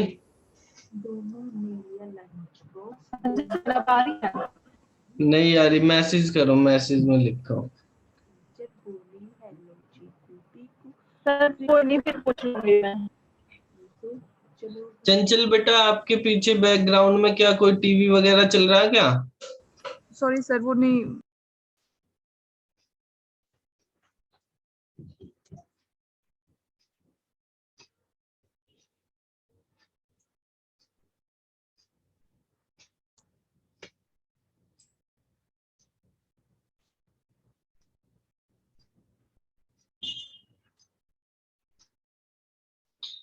चलो देखो बेटा, अभी हम समझते हैं ये वाली जो इसमें प्रॉब्लम थी उस प्रॉब्लम को हम कैसे सोल्व करेंगे बेसिकली। ठीक है, कि इंडिपेंडेंटली देखो सोल्व करने का क्या तरीका है, सोल्व केवल वहीं पे करेंगे जहां पे डिपेंडेंट होंगी सब प्रॉब्लम, जहां पे डिपेंडेंट है ही नहीं, कोई यूज ही नहीं हो रहा उसका। भाई बाइनरी सर्च है, जैसे बाइनरी सर्च में हमारे पास नंबर लिखे 1 2 3 4 5 6, तो हमने एक सेट ये बना लिया, एक सेट ये बना लिया। अब हमें जो अगर नंबर 2 सर्च करना तो इसका तो कोई यूज ही नहीं है, हमें तो इसका यूज करना, तो हमें वहां पे यूज ही नहीं करना, इसको इंडिपेंडेंटली यूज करो, इसका कोई काम ही नहीं हमें 2 सर्च करना। अगर 5 सर्च करना तो हम यहाँ पे देखेंगे इसमें कोई यूज नहीं है। ठीक है, तो इसी तरह से हमारे पास क्विक सॉर्ट, क्विक सॉर्ट में भी हम एक पाइवोट नंबर लेते हैं, पाइवोट नंबर के अकॉर्डिंग हम उसमें डिवाइड करते हैं। ठीक है, एक तरफ लेफ्ट साइड पाइवोट के, राइट साइड हम बना लेते हैं पाइवोट को अपने पोजीशन देकर। सेम मर्ज सॉर्ट में होता है, हमारे पास मर्ज करने हमें दो दो का मर्ज करना, तो बाकी इंडिपेंडेंट रहेंगे, केवल हम दो पे काम करेंगे। ठीक है, लेकिन कुछ चीजें जैसे ये वाला हो गया हमारे पास फेबोनिक सीरीज होगी, वहां पर हमारे पास इनमें जैसे फैक्टोरियल का एक फंक्शन बना के सबके साथ शेयर कर दो तो ज्यादा बेटर होगा हमारे पास, अलग अलग बनाने से अच्छा। ठीक है, तो वहां पर हमारे पास डायनेमिक प्रोग्रामिंग यूज होती है। ये डायनेमिक प्रोग्रामिंग जो है इसमें भी हम डिवाइड एंड कंकर ही करते हैं। ठीक है, डिवाइड एंड कंकर ही होगा, मतलब हम मेन प्रॉब्लम को सब प्रॉब्लम में डिवाइड करेंगे, लेकिन उनको रिकर्सिवली सोल्व नहीं करेंगे। वो सब प्रॉब्लम एक दूसरे पे डिपेंडेंट होंगी, यहाँ पर डिपेंडेंट होंगी, वे सब प्रॉब्लम ओवरलैप करेंगी, मतलब ऐसी सब प्रॉब्लम होंगी, ऐसी प्रॉब्लम बनेंगी जिनकी सब प्रॉब्लम ओवरलैप करेगी। इसके अंदर जो है हमारे पास एक बंदे ने, यानी अगर हम पहली सब प्रॉब्लम सोल्व करेंगे तो उसका रिजल्ट स्टोर करके हमें मेमोरी में रखना पड़ेगा, क्योंकि उसको फिर कोई भी आगे फर्दर यूज कर सकता है। बाकी सब प्रॉब्लम का सॉल्यूशन निकालने के लिए हम यूज करेंगे, ठीक है। कोई बात नहीं, ठीक है बेटा, बाद में पूछ लेना। तो यहाँ पर जो है हमारे पास जो है डायनेमिक प्रोग्रामिंग के अंदर क्या है, इसको हम बेसिकली डायनेमिक ऑप्टिमाइजेशन एल्गोरिथम भी बोलते हैं। जो डायनेमिक प्रोग्रामिंग है, डायनेमिक ऑप्टिमाइजेशन एल्गोरिथम भी बोलते हैं। इसके अंदर जो है बेसिकली हमारे पास ये होता है कि हमें एक बेस्ट सॉल्यूशन सिलेक्ट करना होता है मल्टीपल सॉल्यूशन से। हमारे पास मल्टीपल सॉल्यूशन होंगे किसी प्रॉब्लम को सोल्व करने के, उसमें से बेस्ट निकालने का एक तरीका है।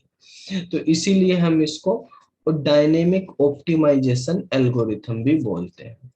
It is also known as dynamic optimisation algorithm, ठीक है। इसके अंदर क्या होता है, it remember,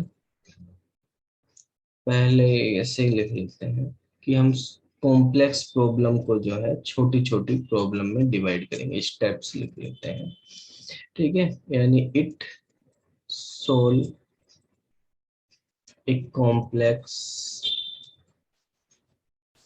problem by dividing it into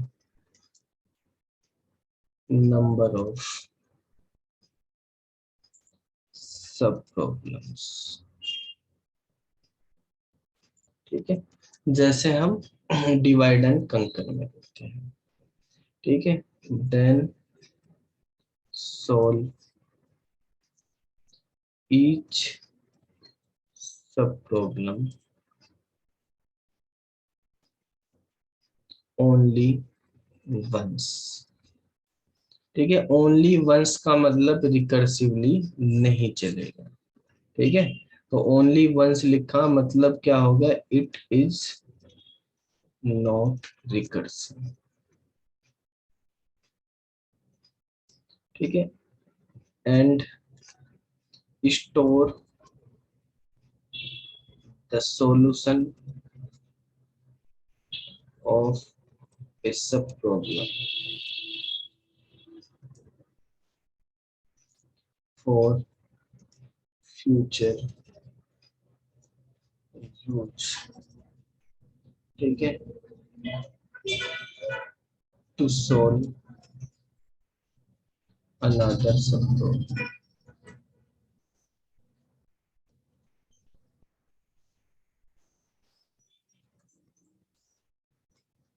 note करो बेटा।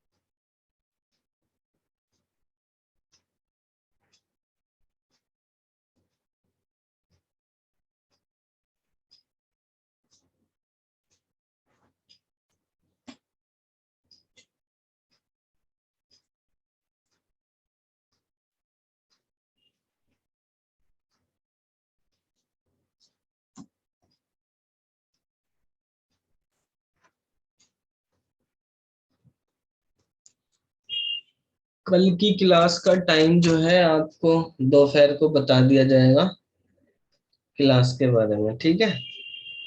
क्लास होगी या नहीं। कल का कंफर्म नहीं है अभी, मैसेज कर देंगे। सर कल टेस्ट भी होगा? कल बेटा टेस्ट नहीं होगा, कल मुझको सुबह सुबह जाना है, ठीक है। अब आज भी अभी आए हैं, बस वैसे तो टेस्ट बनानी इस बार, गांव में थे और सुबह सुबह फिर निकलना 4-5 बजे, तो शाम तक आ जाएंगे तो क्लास होगी, नहीं तो फिर कल की ऑफ रहेगी।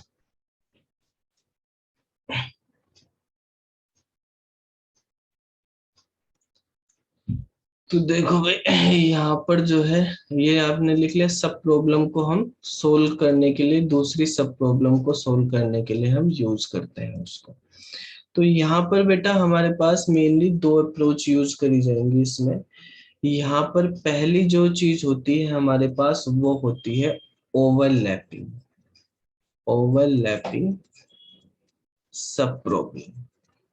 ओवरलैपिंग सब प्रॉब्लम का मतलब क्या होता है? ओवरलैपिंग सब प्रॉब्लम का मतलब ही ये होता है कि जो ओवरलैप कर रही तो तभी एक का सॉल्यूशन दूसरे में यूज होगा, कुछ ना कुछ सिमिलरिटी है उनमें, ठीक है। तो इसलिए हम उसमें यूज करते हैं। जो डिवाइड एंड कंकर है और जो डायनेमिक प्रोग्रामिंग है, उनमें मेन डिफरेंस ओवरलैपिंग का है, ठीक है। कि जो ऐसी प्रॉब्लम जो ओवरलैप कर रही, जिनकी सब प्रॉब्लम ओवरलैप कर रही, वो डीपी से होंगी, जिसमें ओवरलैप नहीं कर रही वो हमारे पास यूज होंगी डिवाइड एंड कंकर से, ठीक है। तो यहाँ पर सब प्रॉब्लम जो है ओवरलैप करेंगी, तो ओवरलैप करेंगी तो उसका मतलब जो सॉल्यूशन होगा उनका वो स्टोर करा जाएगा और रीयूज करा जाएगा, ठीक है। ओवरलैपिंग सब problem means the solution of a subproblem is store, ठीक है। जो हम इसको स्टोर करते हैं इस प्रोसेस को बोलते हैं मेमोराइजेशन, ठीक है। एंड रीयूज्ड इन, और जो हम इसको दोबारा से यूज करेंगे तो अगले वाली पे करेंगे, ठीक है, दूसरी वाली नेक्स्ट वाली होगी। तो बताओ कौन सा अप्रोच होगा इसमें, टॉप टू बॉटम या bottom to top? Bottom up. Bottom से अब भाई बॉटम हमने टू एक बॉटम। नीचे वाली करी, फिर उसका यूज करेंगे उसके सॉल्यूशन का अगले वाली में, ऊपर की तरफ जहां हम रिजल्ट की तरफ जा रहे हैं। तो इसमें जो हमारे पास ओवरलैपिंग हो रही है वहां पर रीयूज्ड इन ए बॉटम अप अप्रोच में वो रीयूज होंगे, ठीक है।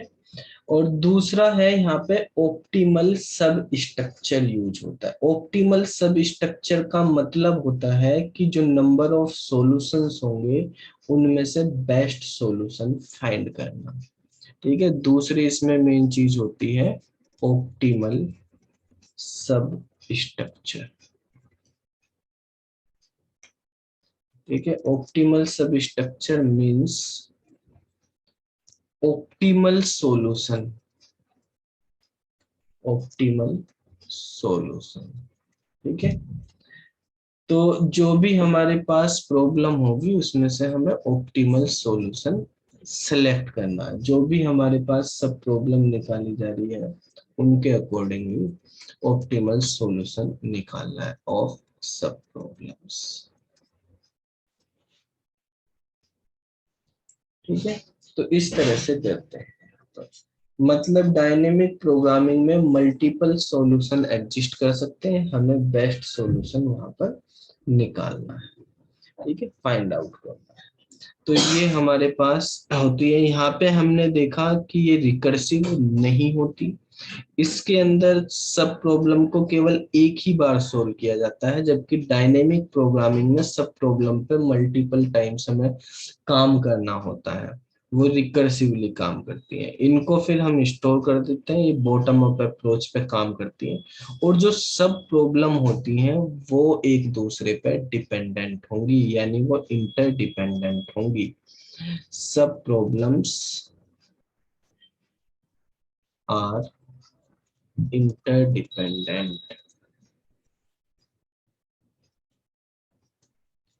ठीक है, इसके एग्जाम्पल की अगर हम बात करते हैं कि किस तरह से हमारे पास एग्जाम्पल इसमें यूज किए जाएंगे, कौन कौन से एग्जाम्पल होते हैं, तो जैसे हमारे पास फेबोनिक सीरीज होगी वो इसमें यूज करी जाती है, फेबोनिकी सीरीज।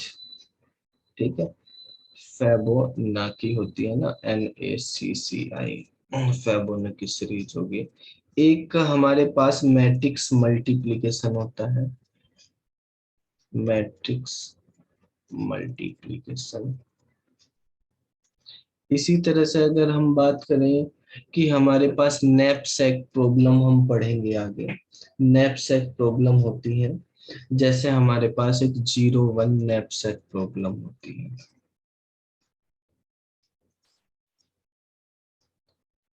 ठीक है, वो हमारे पास इसके थ्रू हम सॉल्व करते हैं, डायनेमिक प्रोग्रामिंग के थ्रू। ठीक है, नोट कर लें इनको।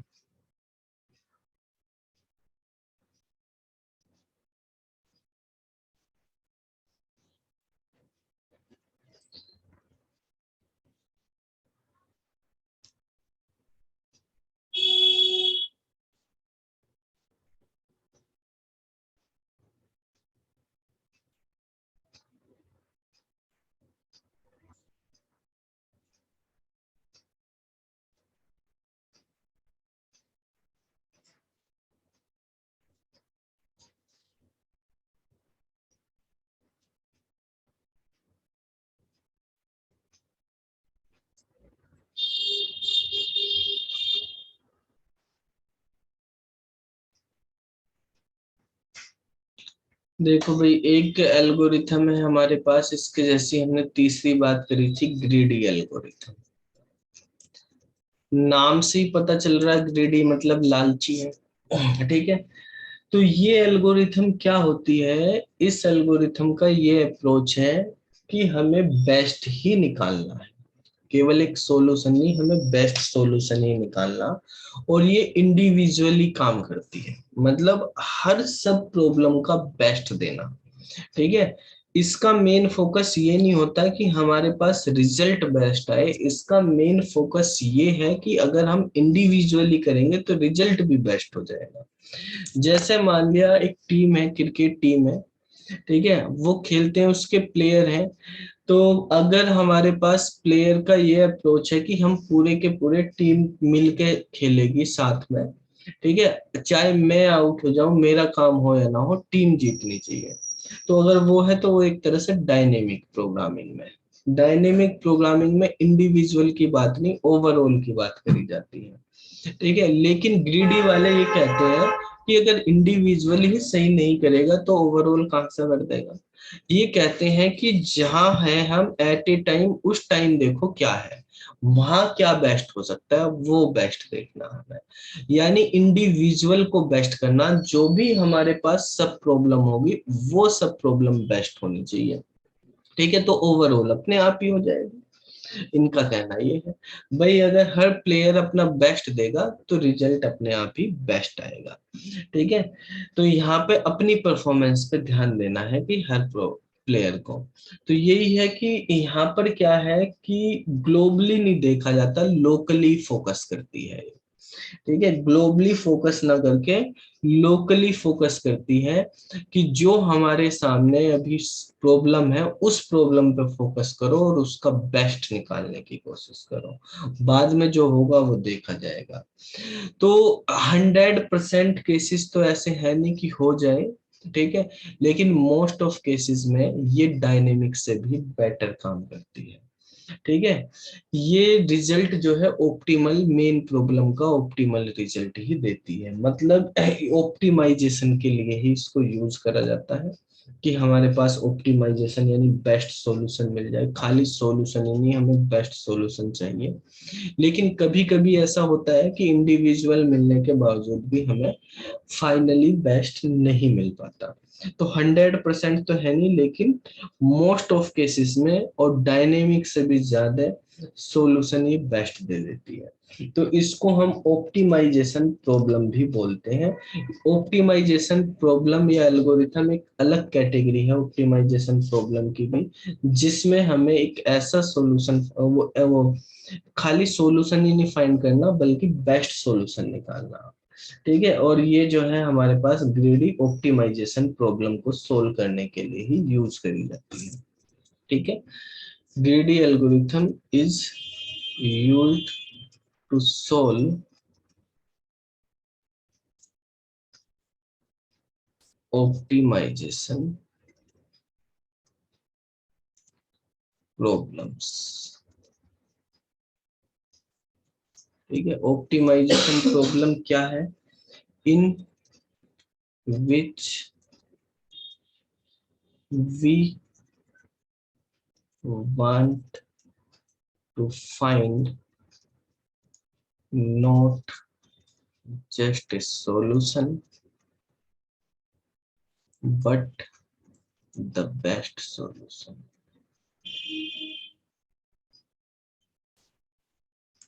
ठीक है, इसके अंदर भी हमारे पास जो प्रॉब्लम है उसको पहले सब प्रॉब्लम में डिवाइड किया जाएगा और सब प्रॉब्लम को इंडिविजुअली बेस्ट तरीके से सोल्व किया जाएगा।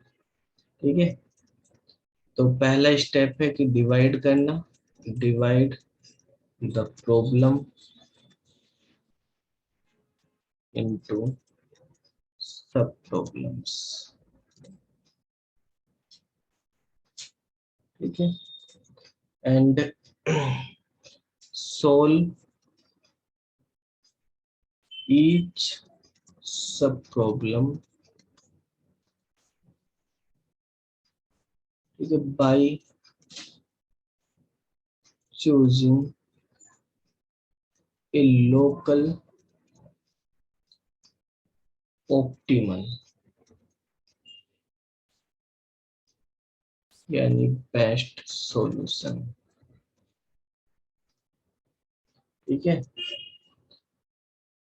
इन द होप टू फाइंड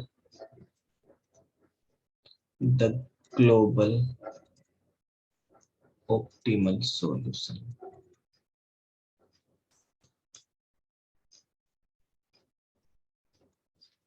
ठीक है, it focus on the local optimal solution. ठीक है, लोकली ये ऑप्टिमल सॉल्यूशन पे जो है बेसिकली फोकस करती है। ठीक है, तो जो अभी करंटली है उस पे फोकस कर रही है, ना कि ग्लोबली पे, उसके अकॉर्डिंग ये काम करती है। इसके एग्जाम्पल है जैसे फ्रैक्शनल नैपसैक प्रॉब्लम।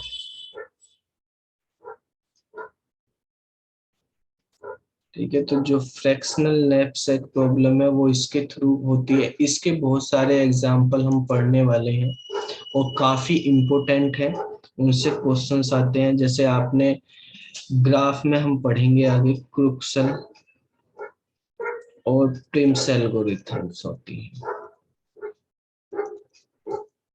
ठीक है, जो हमारे पास minimum search tree MST find करने के लिए यूज होती है। हफमैन कोडिंग होती है। ठीक है, काउंटिंग मनी प्रॉब्लम है,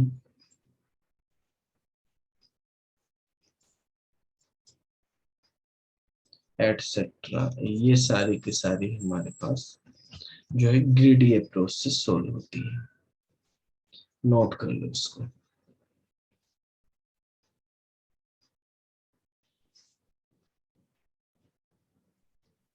सर ये काउंटिंग मैनी प्रॉब्लम्स।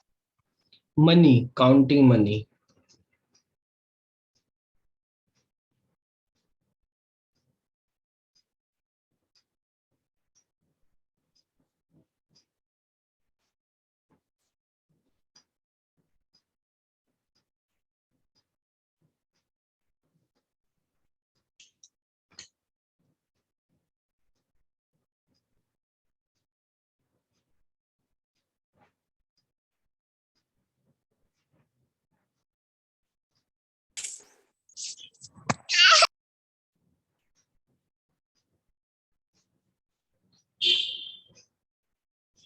तो ठीक है बेटा, अभी इसमें से रिलेटेड हम कुछ क्वेश्चन समझते हैं, उनको आप बताएंगे। इसको रफ कर दो।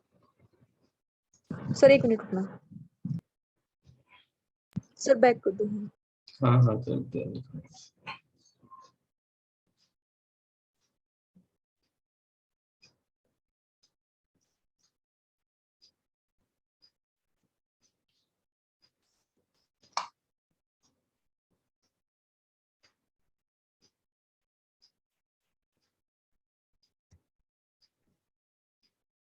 हो गया सर।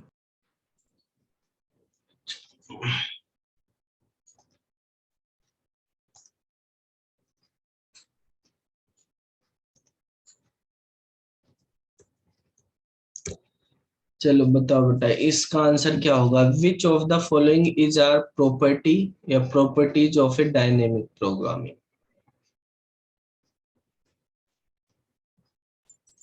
क्या आंसर होगा? Optimal substructure and overlapping. दोनों होंगे, ऑप्टिमल सब स्ट्रक्चर भी होता है, ओवरलैपिंग भी होती है उसके अंदर।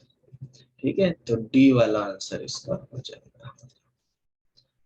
इसके बाद नेक्स्ट क्वेश्चन है, इसमें बताओ कि if an optimal solution can be created for a problem. ठीक है, ऑप्टिमल सॉल्यूशन कर रहे by constructing optimal solution for its sub problem. तो the problem process the property, कौन सी प्रॉपर्टी के बारे में हम बात कर रहे हैं उसकी, कि हम ऑप्टिमल सॉल्यूशन ठीक है, ऑप्टिमल तब निकाल सकते हैं हम जब हम बात करें कि ऑप्टिमल सॉल्यूशन सब प्रॉब्लम के होंगे। तो ये ऑप्टिमल सब स्ट्रक्चर के बारे में बात, लैपिंग सब प्रॉब्लम के बारे में बात करी, हार्मोनाइजेशन या ग्रेडिंग, इसके बारे में बात कर रही।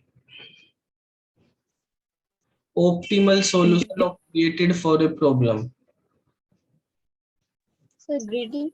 सर ग्रेडिंग, ग्रेडिंग ग्रीडी के बारे में क्या था? ऑप्टिमल सॉल्यूशन हमें निकालना है मेन प्रॉब्लम का। ठीक है, कि हम जो है बेसिकली सब प्रॉब्लम जितनी भी होती हैं उनको लेकर चलेंगे कि सब प्रॉब्लम हमारे पास लोकली बेस्ट हो।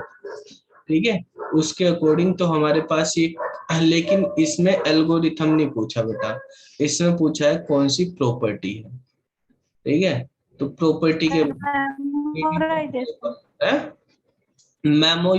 मेमोराइजेशन, लेकिन मेमोराइजेशन का मतलब होता है स्टोर करना। जो हमारे पास ओवरलैपिंग सब प्रॉब्लम होती है उनका जो रिजल्ट आता है, ठीक है, उसको रिजल्ट को किसी सब प्रॉब्लम के रिजल्ट को सेव करना, वो मेमोराइजेशन है। तो ये होगी ना। ऑप्टिमल सब स्ट्रक्चर में क्या बताया था आपको? ऑप्टिमल सब स्ट्रक्चर का मतलब यही तो था कि हमें बेस्ट सॉल्यूशन निकालना सब प्रॉब्लम का। ठीक है, जो हमारे पास डायनेमिक प्रोग्रामिंग थी उसके अंदर भी तो यही था कि हमें सब प्रॉब्लम का best solution, multiple solution exist कर सकते हैं, उसमें से बेस्ट सेलेक्ट करना है। ठीक है, तो वो ऑप्टिमल सब स्ट्रक्चर था, उसमें ओवरलैपिंग भी ऐड हो जाती है बस। ठीक है, डायनेमिक में तो वहां पे ओवरलैपिंग भी कर रहे हैं, मल्टीपल सॉल्यूशन से बेस्ट, तो इसका आंसर होगा ऑप्टिमल सब स्ट्रक्चर। प्रॉपर्टी है हमारे पास ये किसी एल्गोरिथम की। ठीक है, तो 8वें क्वेश्चन में देखो, इसमें कहा है कि हमारे पास एक प्रॉब्लम है जिसको सब प्रॉब्लम में डिवाइड किया, और जो सब प्रॉब्लम है वो रीयूज हो रही है several time. The process problem process property, कौन सी प्रॉपर्टी की बात कर? ओवरलैपिंग सब प्रॉब्लम। ओवरलैपिंग की बात, ओवरलैपिंग सब प्रॉब्लम्स। ये हो जाएगा कि उसको जो है हम मल्टीपल टाइम्स रीयूज कर सकते हैं। ठीक है, सॉल्यूशन को। नेक्स्ट क्वेश्चन बताओ, इसमें कहा है कि if a problem can be solve by combining optimal solution to non overlapping problem. ठीक है, तो वो कौन सा होगा? डायनेमिक में तो ओवरलैपिंग होता है, ये तो नॉन ओवरलैपिंग की बात हो, डिवाइड एंड कंकर। डिवाइड डिवाइड एंड एंड हो जाएगा। ठीक है, सोल्व कर रहे हैं हम। ठीक है, कंबाइन करके जो सॉल्यूशन है तो डिवाइड एंड कंकर हो जाएगा हमारे पास। ठीक है, जब तक हमारे पास ये बात नहीं आएगी कि हम लोकली बेस्ट सॉल्यूशन को सिलेक्ट कर रहे, ठीक है, और एंड कर रहे ग्लोबली उस पर, तो तब तक हम ग्रीडी एल्गोरिथम का यूज नहीं करेंगे। ग्रीडी एल्गोरिथम ऑप्टिमाइजेशन प्रॉब्लम की बात जब हम करेंगे वहां पे करेंगे, और जहां पर हमें ये लिखा होगा कि लोकली हमें देखना है ग्लोबली को यूज करके, उसमें जो है हमारे पास ग्रीडी में 100% ये नहीं होता कि हमें ग्लोबली मिलेगा ही मिलेगा बेस्ट सॉल्यूशन, ठीक है। तो वहां पर लोकली, जहां पर भी फोकस लोकल वाले पे करा जाए वहां पे ग्रीडी लगाना। इसमें बताओ, in dynamic programming the technique of storing the previously calculated value, उसको क्या बोलेंगे? मेमोराइजेशन। इसको मेमोराइजेशन। उसका आंसर ये हो जाएगा सी, ठीक है। तो बाकी जो है फिर अगली क्लास में करते हैं, आज की क्लास यहीं पे समाप्त करते हैं।